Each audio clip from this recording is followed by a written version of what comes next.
Ini skripsi. Nah, ini yang skripsi. Skripsi itu eh, mungkin ada pertanyaannya kenapa mesti ada skripsi? Karena itu adalah syarat akademik seorang mahasiswa menyelesaikan studinya di S1. Nanti kalau saudara sudah selesai S1 mau S2 maka harus menyusun tesis. Kalau S3 disertasi. Begitu ya. Eh, Secara sederhana, saudara-saudara semuanya, skripsi itu adalah eh, menguji teori yang ada, ya. Jadi tetap patokannya ke teori yang dikemukakan oleh para ahli. Di mana perannya mahasiswa? Mahasiswa adalah menganalisis sesuai dengan pendapatnya terkait dengan teori yang ada itu. Jadi tujuannya jelas ini. Pertama adalah melatih mahasiswa memecahkan masalah yang sistematis sesuai dengan teori gitu kan. Terus mampu berpikir logis, sistematis ya. Jadi tidak berpikirnya acak-acakan gitu ya. Tidak barbar gitu loh bahasa orang sekarang kan. Terus mengukur kemampuan mahasiswa terhadap kedalaman pengetahuan dari proses belajar gitu kan.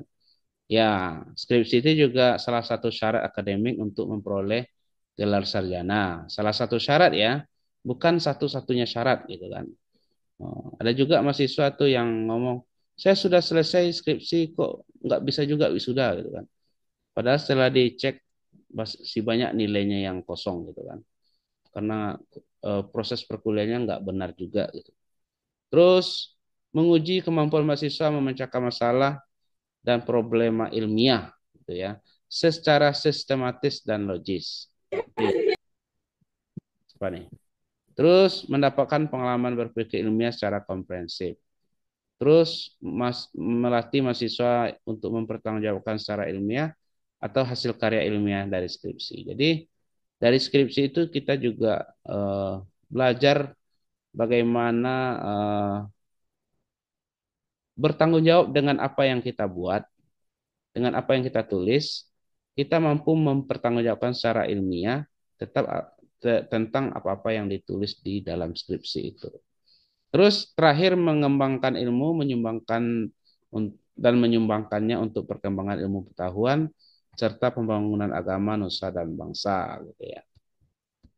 Maka ya intinya ya mengadu pendapat gitu. Terus formatnya skripsi itu menggunakan bahasa Indonesia sebagai bahasa pengantar dengan jumlah halaman minimal 70. Minimal ya 70. Saya mau 200 halaman Pak, ya monggo kalau mampu kan. Tapi kalau mau lebih sedikit halamannya, boleh saudara menggunakan skripsi berbahasa Arab atau berbahasa Inggris. Itu cukup 45 halaman saja.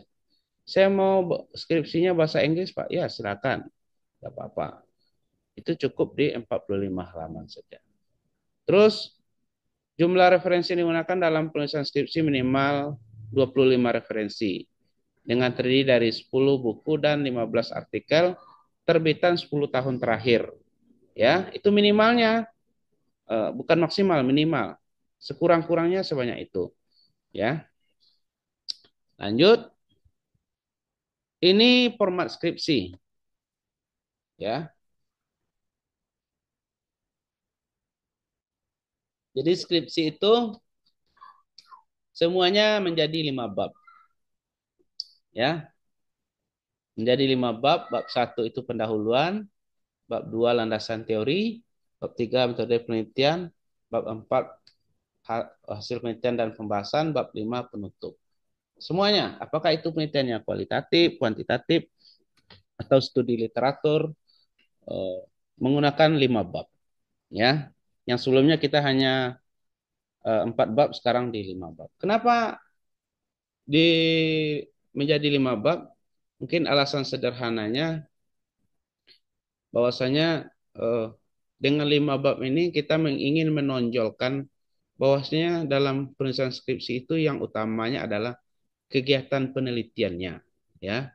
Kalau hanya ditumpangkan di bab 1 saja metode penelitiannya itu, terkesan kita tidak tidak me, apa tidak tidak menghargai ya, tidak memprioritaskan kegiatan penelitian, eh, makanya dijadikan satu bab tersendiri gitu ya dengan format seperti ini. Nah, berarti kalau gini, saudara semuanya, tadi mungkin ada yang tertinggal di proposal skripsi. Proposal skripsi yang diajukan itu, proposal skripsi yang diajukan itu adalah eh, 3 bab ya. Ini mungkin yang tertinggal tadi. Jadi proposal skripsi yang diajukan itu harus 3 bab. Jadi untuk seminar itu saudara semuanya proposalnya sudah 3 bab, dan untuk seminarnya itu mahasiswa juga sudah menyiapkan instrumen penelitiannya. Kalau instrumen penelitian itu maksudnya alat pengumpul datanya. Kalau dengan observasi wawancara sudah menggunakan itu, sudah membawa pedoman observasi dan wawancaranya ketika seminar. Dan kalau eh, kuesioner ya kuesioner itu dibawa gitu kan. Jadi memang kalau di sebelum seminar itu memang agak banyak kegiatan mahasiswa ya untuk menyusun proposal itu. Eh, tapi dengan asumsi kalau setelah seminar ACC saudara tinggal melanjutkan ke penelitian. Jadi tidak banyak lagi kerjaannya setelah seminar itu. Karena langsung melaksanakan penelitian dengan waktu minimal 1 bulan. Jadi penelitian itu dari waktu seminar ke apa ke pelaksanaan penelitian itu waktunya minimal 1 bulan ya. Jadi nggak ada lagi nanti cerita hari ini dia seminar, minggu depan dia munakasah, nggak ada cerita itu. Karena waktu minimalnya itu adalah 1 bulan ya, minimal 1 bulan. Oh, itu di buku pedoman di buku pedoman ini ditetapkan seperti itu. Jadi nanti saudara yang mau seminar itu proposalnya itu harus 3 bab. Bab 1 pendahuluan, bab 2 landasan teori, bab 3 metode penelitian. Nah, di metode penelitian ini juga di proposal ini juga dilampirkan instrumen penelitiannya atau alat pengumpulan datanya. Itu semuanya diuji oleh narasumber ketika seminar. Terus ini tugas dosen pembimbing ya. Bapak Ibu yang sudah menjadi dosen pembimbing mungkin tidak apa ya, tidak diragukan lagi kemampuannya karena memang sudah berpengalaman membimbing mahasiswa. Tapi yang paling penting adalah menjadi dosen pembimbing itu sebuah skripsi itu minimal melakukan bimbingan itu 8 kali ya untuk satu skripsi untuk satu mahasiswa minimal minimal seperti itu. Jadi nggak ada itu bimbingan yang sekali selesai, nggak ada ya. Bimbingan itu memang harus berkali-kali. Namanya saja dibimbing gitu kan. Terus persyaratannya ya saya kira ini siapa nih? Tolong Ay, di ko masuk din mo sa apo. Di ko ba? tolong di mute suaranya siapa itu?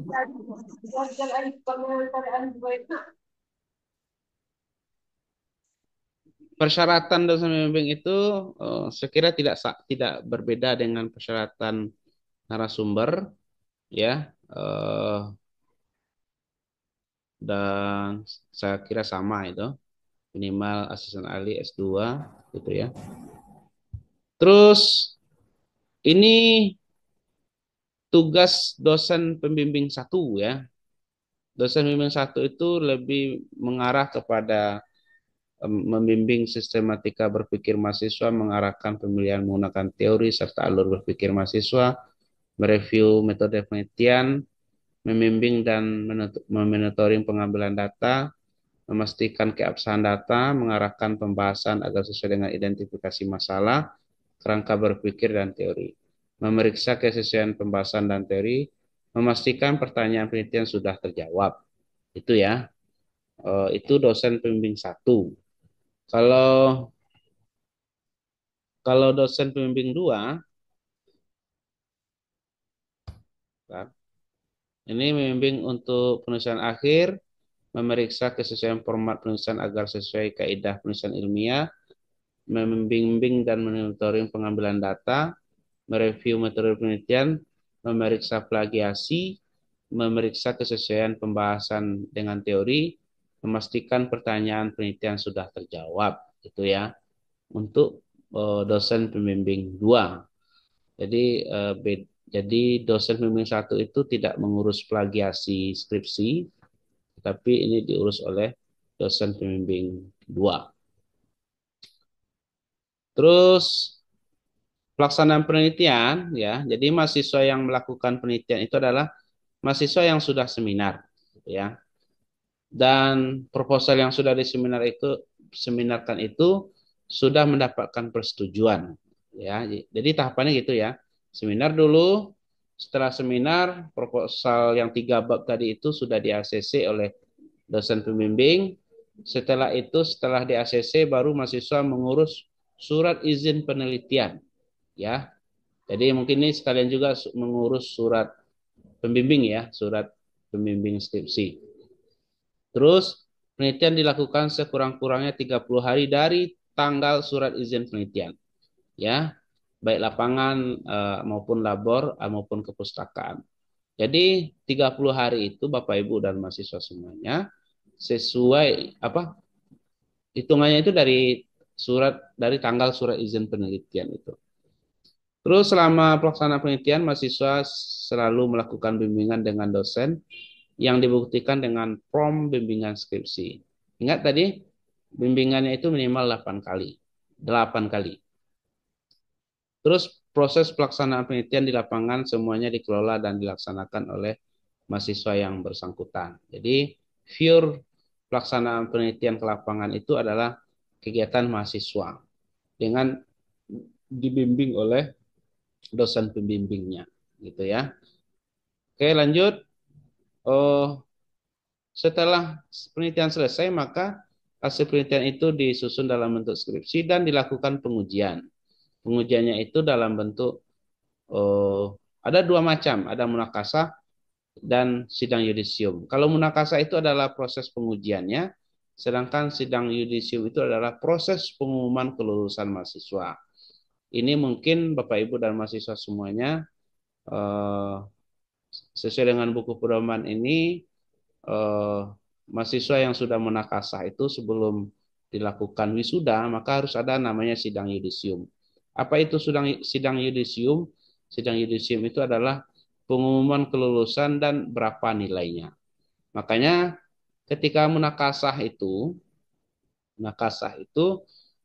tidak ada pengumuman nilai, tidak ada pengumuman nilai dan tidak ada pengumuman kelulusan. Karena pengumuman nilai dan kelulusan itu dilakukan pada sidang yudisium. Ya, ini mungkin untuk merubah kebiasaan kita ketika selesai munakasah diumumkan kelulusan, terus si mahasiswanya sudah pakai pakai salempang, ya kan, sudah pakai SPD atau SE gitu kan, belum, karena sesuai dengan buku pedoman ini, Bapak Ibu dan saudara semuanya, eh, skripsi itu adalah salah satu mata kuliah, ya, salah satu mata kuliah dan posisinya sama dengan mata kuliah lain. Eh, Nah, kelulusannya itu diumumkan ketika sidang yudisium. Nah, sidang yudisium itu nanti dihadiri oleh unsur pimpinan, ketua program studi, dosen, dan mahasiswa. Nah, untuk sidang yudisium ini nanti diatur teknis oleh kampus, oleh ketua program studi, oleh unsur pimpinan, bagaimana tata cara pelaksanaannya. Oke, ini oh, syarat untuk munakasyah, ya. Ada yang beda mungkin dari persyaratan sebelumnya. Kalau di sini saya lihat eh, mahasiswa harus mendapatkan sertifikat TOEFL dan TOEFL. Kalau TOEFL itu sertifikat bahasa Inggris, kalau TOEFL sertifikat bahasa Arab. Ini dari unit pembinaan bahasa, ya.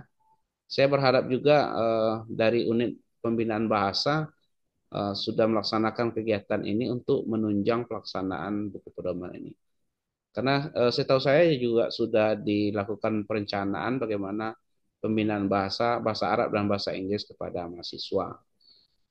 Terus yang bedanya lagi adalah harus melampirkan bukti cek similarity dengan standar maksimal 35%. Jadi kemiripan skripsi itu maksimalnya itu 35%. Ya, kalau lewat dari itu nggak lulus gitu ya.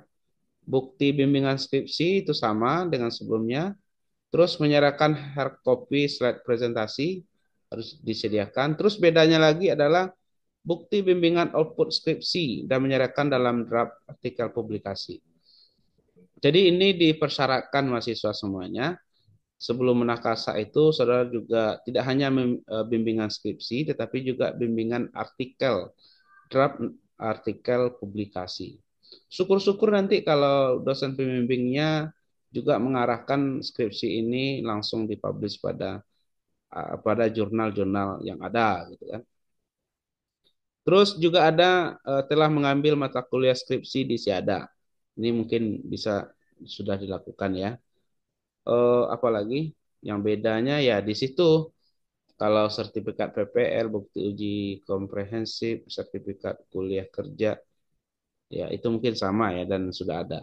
Yang perlu ditambah itu ya sertifikat TOEFL, bukti cek similarity, dan hard copy presentasi dan bukti bimbingan output skripsi ya dalam bentuk artikel. Itu pendaftarannya ke program studi ya di program studi.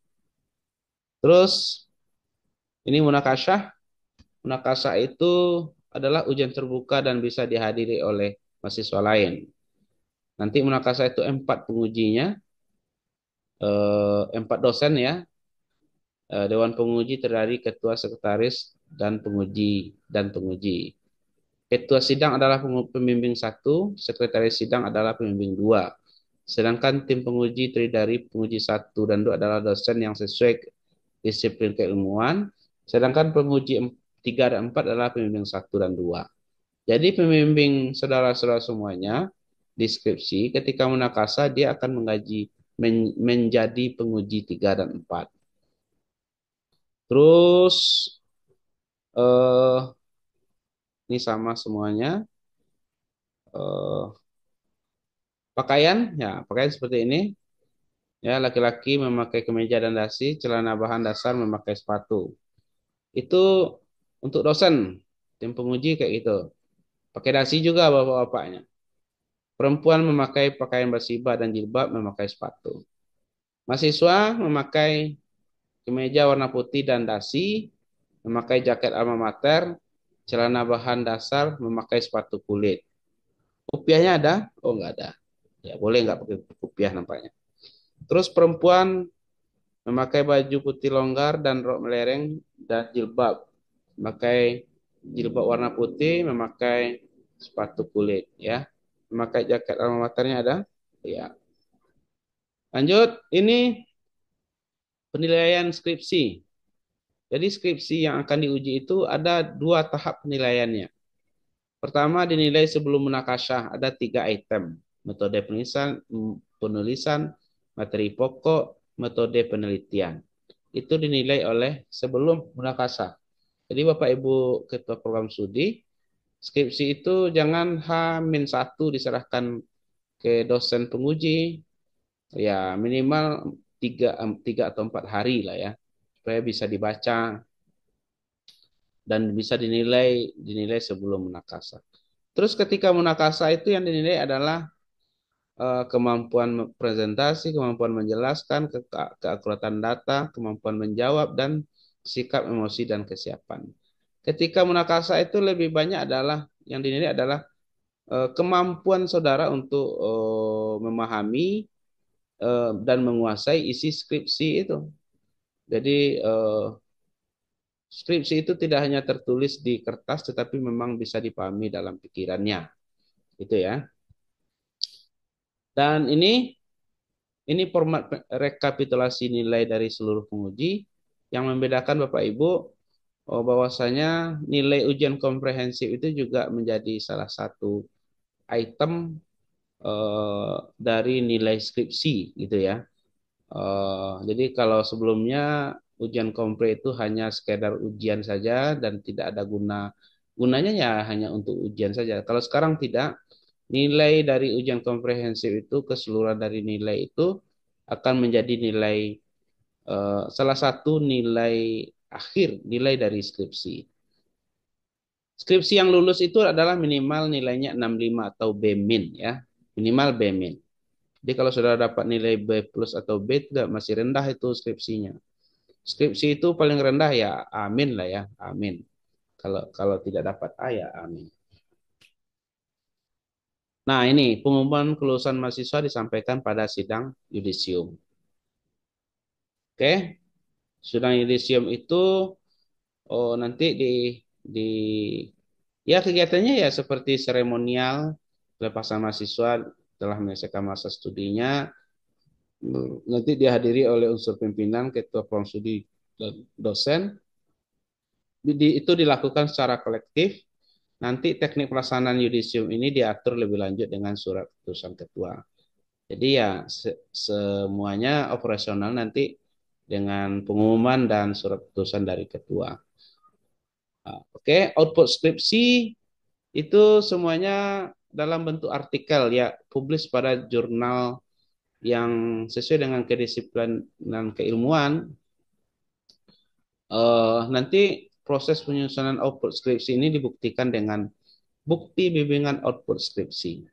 Ada pedomannya.